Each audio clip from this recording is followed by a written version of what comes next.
কুবরা launch করার পরে আল্লাহ রাব্বুল আলামিন এই মুসলিম উম্মার এই দুরবস্থা কাটানোর জন্য ইমামুল মাহদিকে পাঠাবেন ইনশাআল্লাহ। কোত্থেকে আসবেন? নবীজি বলছে যখন দেখবে খোরাসান থেকে ব্ল্যাক ফ্ল্যাগসগুলো বের হয়ে গেছে। এভাবে আসছে হাদিসে, বরফের উপরে সাঁতার কেটে হলেও তাদের সাথে যোগ দিও।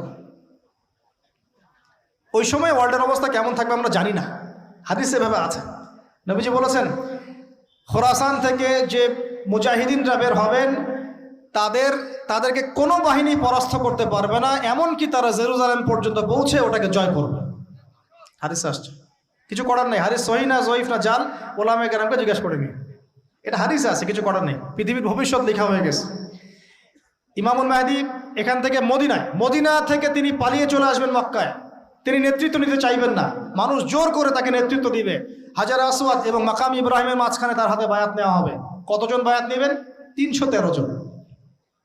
300। এরপর শাম থেকে একটা বাহিনী তার সাথে যুদ্ধ করতে আসবে।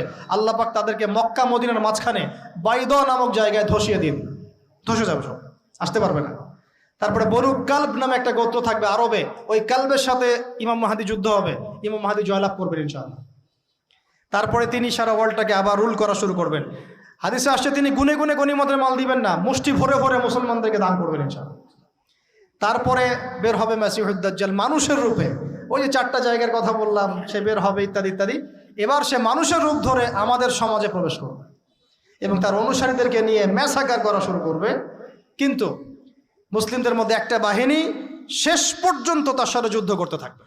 হতে হতে হতে হতে যখন মুসলিমরা একটু কোণঠাসা, আল্লাহ পাক পাঠাবেন আসমান থেকে ওই মাসিহকে, যে মাসিহকে তারা চিনতে পারে না। আর ওরা যাকে মাসিহ মনে করছে, তাহলে এই মাসিহটা কে? এ মিথ্যা মাসিহুদ দাজ্জাল। কথা বুঝতে পারছেন? তাহলে সবচেয়ে বড় প্রতারণার শিকার কারা হচ্ছে? মাসিহুদ দাজ্জাল ওদেরকেই প্রতারণা করছে। বুঝতে পারেননি কথা? ওদের সাথেই সবচেয়ে বড় প্রতারণা হচ্ছে। ওরা মনে করছে এই সত্যিকারের মাসিহ, সে আসলে আমরা বিশ্ব রুল করব, সে সত্যিকারের মাসিহ নয়। ঈসা ইবনে মারিয়াম আসবেন কিভাবে সেটাও এসেছে। 2 জন ফেরেশতার কাঁধে ভর দিয়ে তিনি নামবেন শাম অর্থাৎ সিরিয়ার দামেস্ক শহরের মধ্যে। কোন শহর? দামেস্ক। এই জায়গাগুলো খুব বরকতময়। আল্লাহ নবী দোয়া করেছেন, আল্লাহ শামে বরকত দাও, আল্লাহ ইয়েমেনে বরকত দাও, আল্লাহ শামে বরকত দাও, আল্লাহ ইয়েমেনে বরকত দাও। আর মুসলমানরা বলছিল, আল্লাহ রসুল আমাদের নাজদেও বরকত দিতে বলেন, আমাদের নাজদেও বরকত দিতে বলেন। আল্লাহ নবী বলছেন যে নাজদে বরকত না, বরং ওখান থেকে ভূমিকম্প বের হবে, ওখান থেকে শয়তানের শিং বের হবে। চিন্তা করে, ওই যে বললাম নাজদিরা তুর্কিদের বিরুদ্ধে যুদ্ধ করেছিল, অটোম্যান এম্পায়ারের বিরুদ্ধে যুদ্ধ করেছে ব্রিটেনের সাথে হাত মিলিয়ে। ওরাই এখন সারা বিশ্বে, বাংলাদেশে এদের লেসপেন্সার আছে বহুত, বাংলাদেশে এদের বহুত লেসপেন্সার আছে। তারা বলে, ওই যে দেখবেন যে যখনই আমরা এগুলো নিয়ে আপনাদেরকে সচেতন করতে চাই, মানে এরা তো খারাজি হয়ে গেছে, উগ্র হয়ে গেছে, এই হয়ে গেছে, সেই হয়ে গেছে, এভাবে করে গভর্নমেন্ট প্রশাসন সবার কাছে আমাদেরকে বিতর্কিত করার চেষ্টা করে। অথচ আমরা কি কারো শত্রু? আমরা কি এই আলোচনাগুলো করে ওয়ার্ল্ডের প্রেক্ষাপট বদলাতে পারবো? পারবো না। কিন্তু আমাদের প্রজন্মকে আমরা জানাতে তো পারবো, যাতে তারা আত্মবিশ্বাসী হয়ে গড়ে ওঠে যে আমরা এই নতজানু মনোভাব নিয়ে পৃথিবী থেকে যাবো না ইনশাআল্লাহ। আমরা পৃথিবী থেকে মাথা উঁচু করেই যাবো ইনশাআল্লাহ। মুসলিমদের হাতেই বিশ্বের বিজয় লেখা আছে, আস্তে আস্তে বিশ্ব ওদিকে যাবে, এটা তো ওদেরকে জানতে হবে। আমরা তো ওদেরকে জানাচ্ছি মাত্র। তো নাশ থেকে বের হবে শয়তানের শিং, এটা বলা হয়েছে। যাই হোক, এখন ঈসা ইবনে মারিয়াম আসবেন এই সিরিয়ার দামেস্ক, চুল দিয়ে টপ টপ করে পানি পড়তে থাকবে, মুক্তা ঝরছে এরকম পানি। তার নিঃশ্বাস যতদূর পর্যন্ত যাবে ততদূর পর্যন্ত কাফেররা মরতে থাকবে। সুবহানাল্লাহ। এমনকি তিনি খুঁজতে খুঁজতে দাজ্জাল পর্যন্ত আসবেন। দেখবেন যে মুসলিমদেরকে অবরুদ্ধ করে রাখা হয়েছে, বলবেন দরজা খুলে দাও, নামাজের ওয়াক্ত হবে, আজান দেওয়া হবে, ফজরের ওয়াক্ত। ভাই আমরা যদি ফজর মিস করি, আমরা আসলে ওই বাহিনীতে যোগ দিতে পারবো না, বেঁচে থাকলেও জানি না আমরা অত বছর থাকবো কিনা পৃথিবীতে, আল্লাহই ভালো জানেন, এটা আমরা জানি না। কিন্তু এই বিজয়ে সুবহে সাদিকের সময় লেখা আছে, আজান হয়ে যাবে, ইমামুল মাহদি তাকে বলবেন ইমামতি করুন আপনি। ঈসা ইবনে মারিয়াম বলবেন না, এই উম্মতের জন্য ইমামতির অধিকার দেয়া হয়েছে। বলেন সুবহানাল্লাহ। তিনি ইমামতি করবেন না, বরং মুক্তাদি হবেন। দরজা খুলে দাও, নামাজ শেষে দরজা খুলে দেওয়া হবে। দাজ্জালকে খুঁজতে খুঁজতে খুঁজতে এই প্যালেস্টাইন, এই জেরুজালেমের বাবে লুদ নামক জায়গায় তিনি পৌঁছাবেন।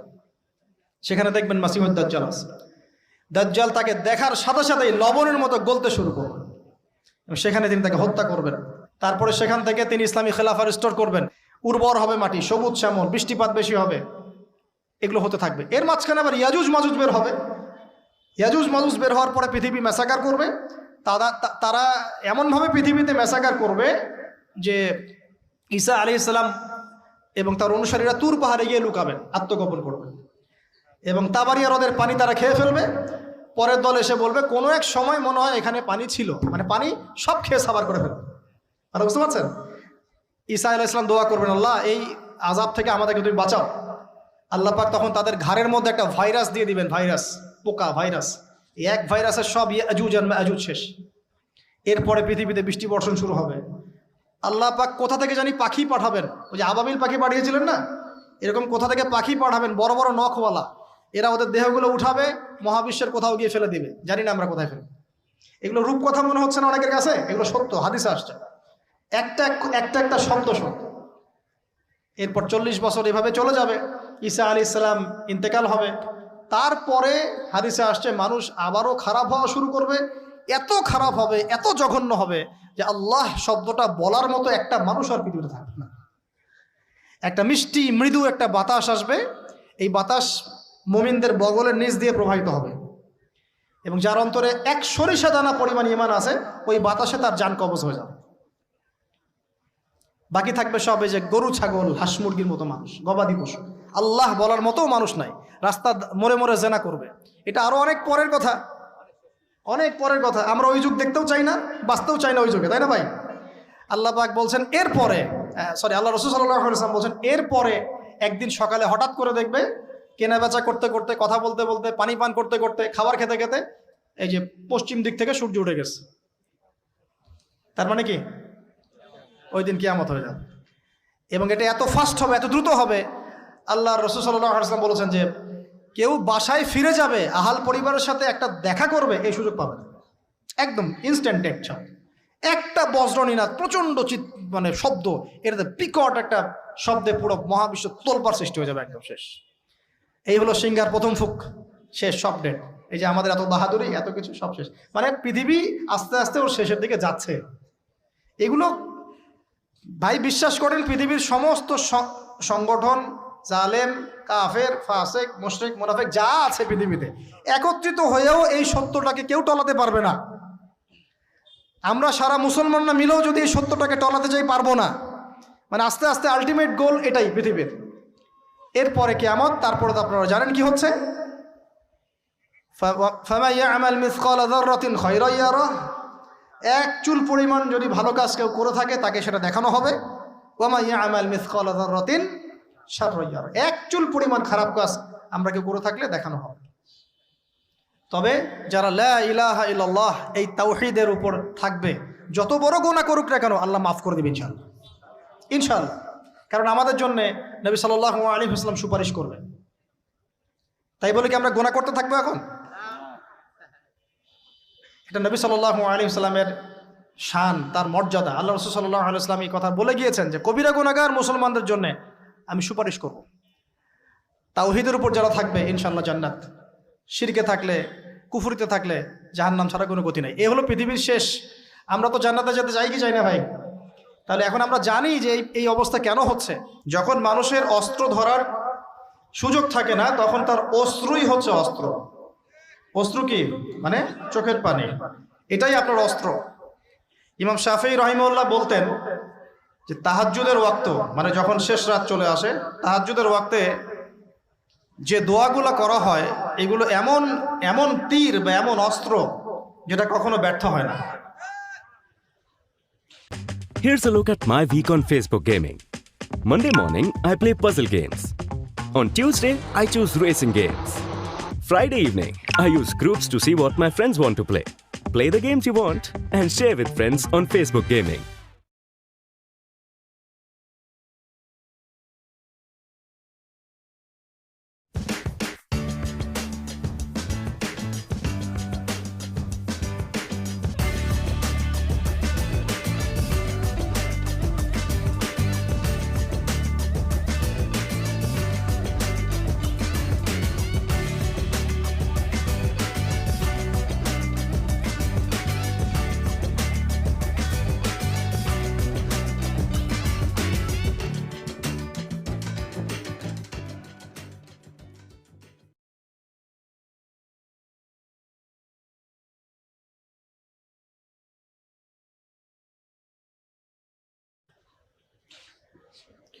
কে চিল্লাচিল্লি করছেন?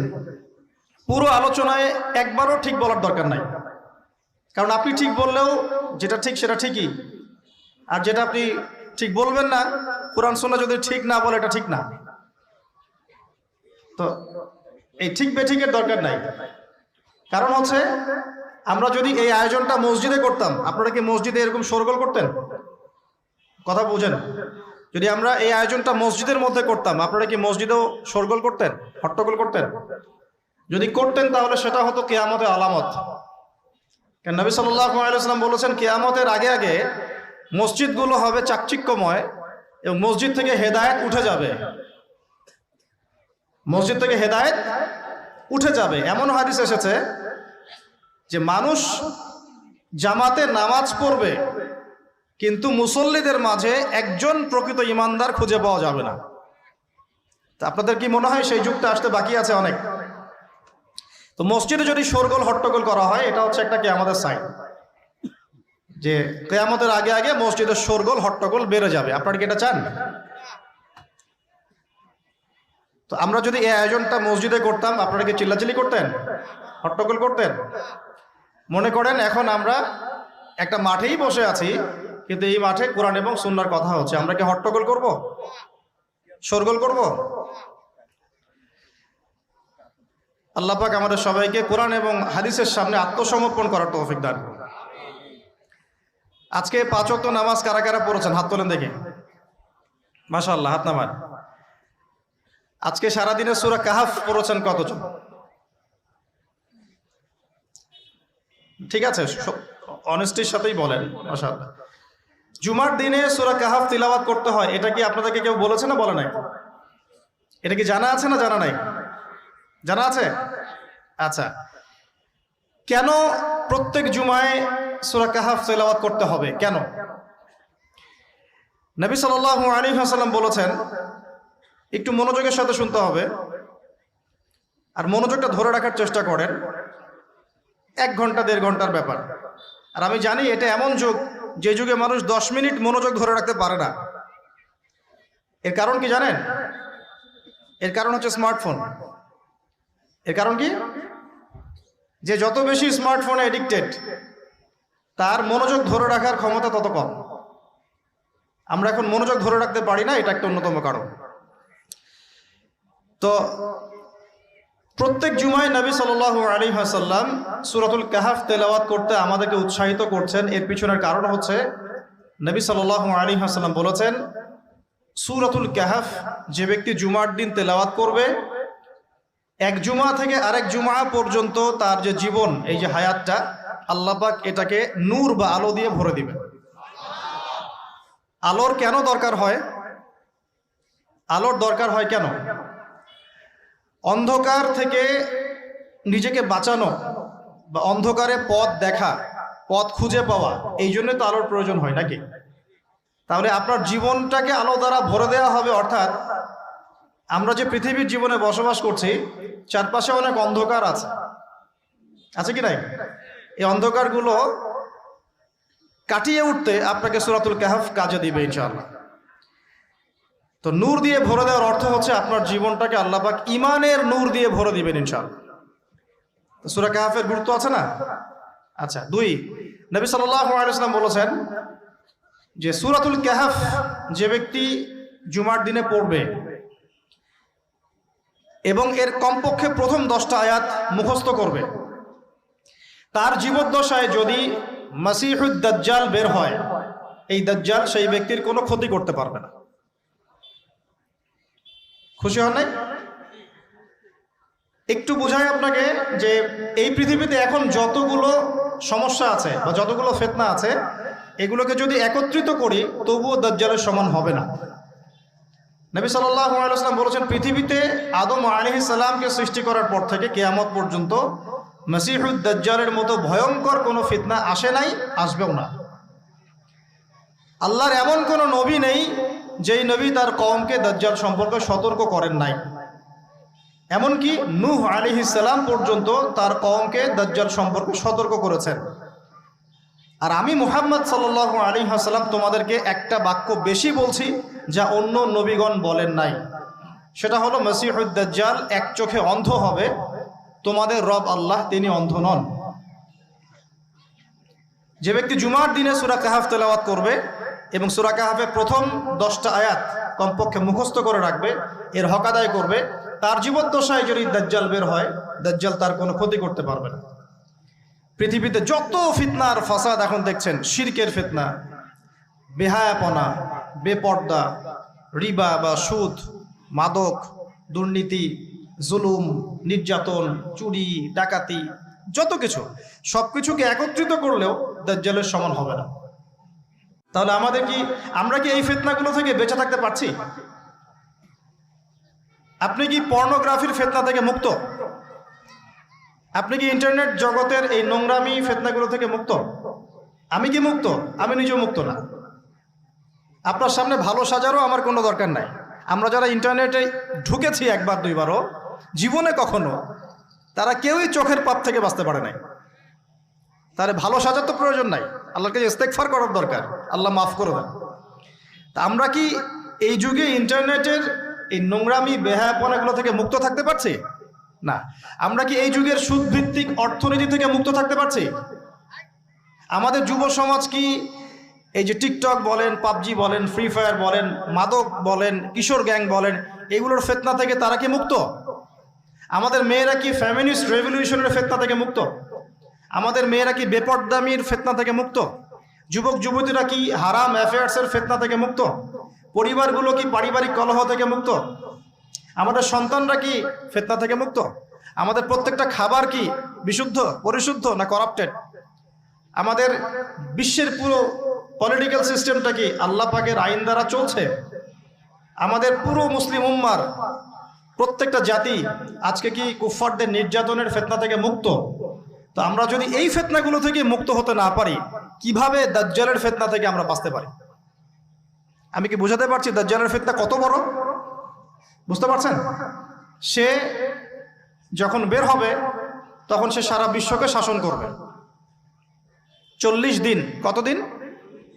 যার প্রথম দিনটা হবে 1 বছরের সমান, দ্বিতীয় দিনটা হবে 1 মাসের সমান, তৃতীয় দিনটা হবে 1 সপ্তাহের সমান, বাকি দিনগুলো হবে আমাদের দিনের মতো। সত্যি সত্যি কথা কি জানেন যে আমরা এখন চিন্তা করতে ভালোবাসি না, পছন্দ করি না। আমাদের চিন্তা করার সময় কোথায়? আমাদের সকালবেলা ঘুম থেকে উঠে ব্রাশে পেস্ট নিয়ে বাথরুমে যেতে হয়, কারণ আমাদেরকে অফিস ধরতে হবে 8টায় 9টায়, কাউকে স্কুলে কলেজে ইত্যাদি ইত্যাদি। চিন্তার সময় কোথায়? চিন্তা তো করতাম আমরা তাহাজ্জুদের ওয়াক্তে, তাহাজ্জুদের নামাজ পড়ে চুপচাপ বসে চিন্তা করতাম কি হচ্ছে, কি হতে পারে, আমার কি হালত, আমি কি করব, দুনিয়াতে কি করলাম, পরকালে কি উত্তর দিব ইত্যাদি। চিন্তার সময় হচ্ছে ফজরের নামাজের পরে। দেখা যায় 70% মানুষই ওই সময় জাগনা থাকে না, তাই না? চিন্তার সময় কোথায়? সকালবেলা যখন আমরা উঠি শুরু হলো ফার্স্ট লেন অফ লাইফ, মানে রেস, দৌড়ানো। আমরা ঢাকার ফ্লাইওভারের উপর উঠে দেখি মানুষ ছুটছে, খালি ছুটছে। 1 সেকেন্ড কেউ কাউকে ছাড় দিবে না। তখন গাড়ি ড্রাইভ করছে, 1 সেকেন্ড সে যে ছাড় দিবে, একটু দাঁড়াবে, আমরা চলে যাব, সাইড দিবে না, কারণ ও আর প্রতিযোগিতায় আছে কে কার আগে যেতে পারে। কেউ কাউকে ছাড় দেয় না। তো এটা কি কিসের প্রতিযোগিতা? দুনিয়ার। এই ব্যস্ততা কিসের বলেন? দুনিয়ার। এখন এই ব্যস্ততার সময় ঠান্ডা মাথায় চিন্তা করার সময় কোথায়? এই যে আমি বললাম একটা হাদিস, এই হাদিসটা তো চরমভাবে বিশুদ্ধ, যে দাজ্জালের প্রথম দিনটা হবে 1 বছরের সমান। কখনো কি ভেবেছেন যে 1 বছর একটা দিন কিভাবে হতে পারে? 1 বছরের সমান যদি একটা দিনকে হতে হয় বাহ্যিকভাবে, তাহলে তো এই মহাবিশ্বে বড় কিছু হতে হবে, যাতে পৃথিবীর আর্নিক গতি থেমে যাবে বা স্লো হয়ে যাবে। সায়েন্সে পড়েছেন এখানে কেউ কি আছেন? ফিজিক্সে পড়েছেন? ওই যে ভাই, আচ্ছা আপনি বলেন, পৃথিবীর গতি যদি না কমে তাহলে কিভাবে একদিন এত বড় হবে? এটা কি সম্ভব ভাই? সায়েন্সে, উনি সায়েন্সে পড়েছেন, ফিজিক্সে। তাহলে কি মহাবিশ্বে এমন কিছু হতে যাচ্ছে? যদি হয় তাহলে আমাদের এই সাজানো গোছানো দুনিয়ার কি হবে? আরো চিন্তা করি, নাকি এর অন্য কোনো ব্যাখ্যা আছে, যে ব্যাখ্যা আমি জানি না? ভাবতে হবে। আমি চাচ্ছি আজকের লেকচারে আপনারা একটা নসিহত দিয়ে বাসায় যান, সেটা হচ্ছে ভাবতে হবে। কি করতে হবে? ভাবতে হবে, চিন্তা করতে হবে।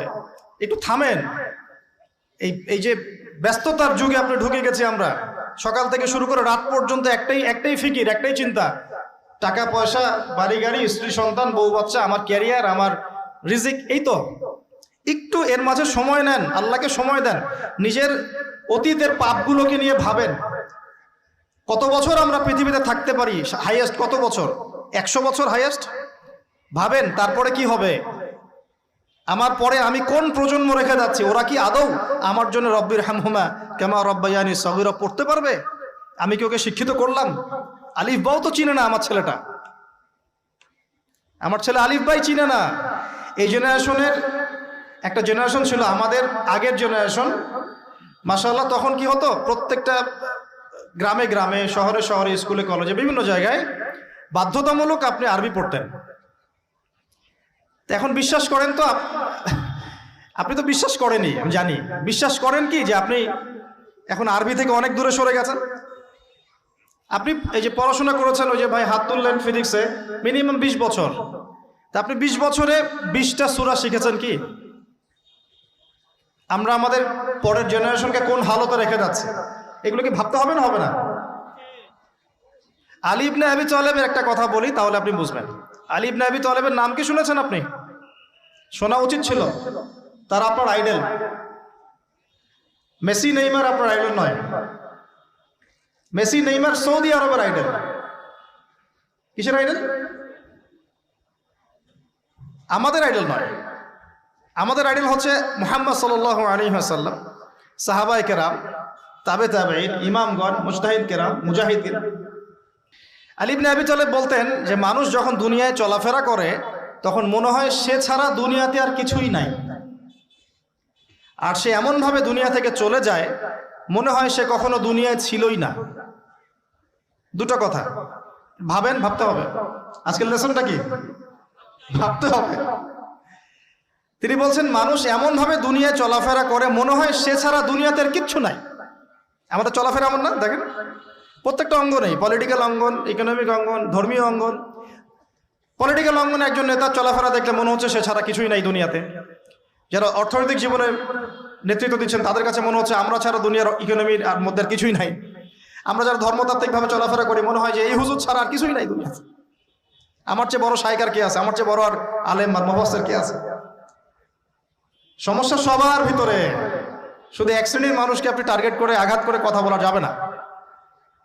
দেখতে হবে দূরদর্শিতার সাথে, সমস্যা সবার ভিতরে।